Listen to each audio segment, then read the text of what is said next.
সই জালিয়াতি মামলায় অভিষেকের পর এবার তলব কুণালকে। জাল সই মামলায় কুণাল ঘোষকে তলব সিআইডির। ভবানী ভবনে হাজিরা দিতে হবে বেলেঘাটার বিধায়ককে। 14 জুন দুপুরে কুণালকে হাজিরার নির্দেশ দেওয়া হয়েছে।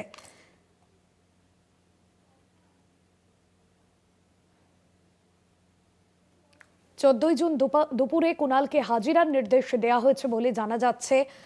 সই জালিয়াতি মামলায় অভিষেকের পর এবার তলব কুণালকে। জাল সই মামলায় কুণাল ঘোষকে তলব সিআইডি। জাল সই মামলায় কুণাল ঘোষকে তলব। ভবানী ভবনে হাজিরা দিতে হবে বেলেঘাটার বিধায়ককে।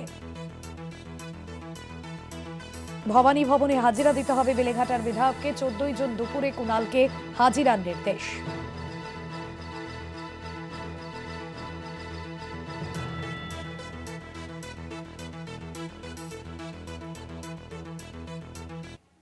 জাল সই মামলায় কুণাল ঘোষকে তলব করেছে সিআইডি। 14 জুন দুপুরে কুণালকে হাজিরার নির্দেশ। ভবানী ভবনে হাজিরা দিতে হবে বেলেঘাটার বিধায়ককে।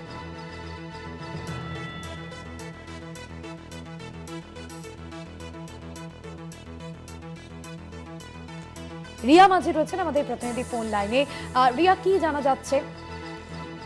দেখো, তোমায় জানিয়ে রাখবো যে অভিষেক বন্দ্যোপাধ্যায়কে 14 তারিখ যে তলব করা হয়েছে সিআইডির তরফ থেকে, সেই তারিখেই, একই তারিখে অর্থাৎ 14 তারিখ রবিবার এবার কুণাল ঘোষকেও তলব করা হলো বলে এমনটাই জানা যাচ্ছে যে বিধায়ক, তিনি বেলেঘাটার বিধায়ক কুণাল ঘোষ, তাকেও তলব করা হলো এবং রবিবার দুপুরে তাকে হাজিরা দেওয়ার নির্দেশ দেওয়া হয়েছে ভবানী ভবনে বলে এমনটাই জানা যাচ্ছে। কারণ এই সমস্ত বিধায়কদের কিন্তু সিগনেচার ছিল এবং এর আগে আমরা দেখেছি যে সিআইডি টিম তারা কুণাল ঘোষের বাড়িতেও পৌঁছায় এবং সেই জায়গা থেকে দাঁড়িয়ে এবার কুণাল ঘোষকেও একই দিনে, যেদিনকে অভিষেক বন্দ্যোপাধ্যায়কে তলব করা হয়েছে, ঠিক একই দিনে এবার কুণাল ঘোষকেও তলব করা হয়েছে এবং তার সঙ্গে সঙ্গে আরো বেশ কিছু বিধায়ককে তলব করা হবে বলে এমনটাই সূত্র মারফত জানা যাচ্ছে। একদমই, ধন্যবাদ জানাবো রিয়া।